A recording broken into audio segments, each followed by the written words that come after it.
ஒரு 3 கிலோ அளவுக்கு தான் கள்ளிப்பழம் கிடச்சிச்சுங்க. அதிகமாக வந்து கிடைக்கல. இனிமே கள்ளிப்பழங்கள் கிடைக்குமா என்னன்றதே டவுட்டாக இருக்குது.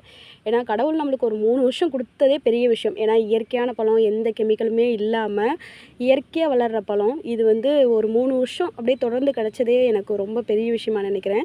இனி கள்ளிப்பழங்கள் கிடைக்குமா என்னன்றதே டவுட்டாக இருக்குது. நிறைய கள்ளிச்செடிகள் புதுசு புதுசாக உருவாகுது. ஆனால் அது பழங்கள் கொடுக்குறக்கு ரொம்ப வருஷம் ஆகும். 3, 4 வருஷம் ஆகும். அப்புறம் நிறைய பேர் கேட்குறீங்க, உங்கள் தோட்டத்தில் வைக்க வேண்டியதானே அப்படின்னு. தோட்டத்துல எல்லாம் வச்சு விட்ருக்கேன். அது வளர்ந்து வரக்கு ரொம்ப லேட் ஆகும். அதனால் இப்போ நம்ம வெளியே தான் போய் பறிச்சாகணும். 2 நாளாக ரொம்ப தேடி தொலாவி பறிச்சதில் வந்து இந்த 3 கிலோ கள்ளிப்பழங்கள் தான் கிடச்சிது. நிறைய இடங்கள்ல வந்து கள்ளிச்செடியை அழிச்சிடுறாங்க. அப்படி இல்லைன்னா கள்ளி நோவு வந்துச்சு அப்படின்னா அந்த ஏரியாவில் இருக்க எல்லா கள்ளிச்செடிக்கும் பரவி பரவி அப்படியே வந்து கள்ளிச்செடியே வந்து அழிஞ்சு போயிடுது.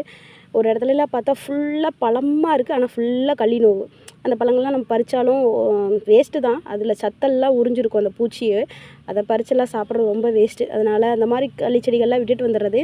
இனிமேல் கள்ளிப்பழங்கள் கிடைக்குமா என்னங்கிறது டவுட்டு தான். இனி கிடச்சிச்சு அப்படின்னா ஒரு 2 கிலோ 3 கிலோ இல்லை கிடைக்கிறத பொறுத்து நான் அப்பப்போ வீடியோவில் அப்டேட் பண்ணுறேன். சரிங்களா? வாட்ஸ்அப்பில் நிறைய பேர் மெசேஜ் பண்ணிட்டு தான் இருக்கீங்க. கள்ளிப்பழங்கள் கிடைக்கிறதில்ல.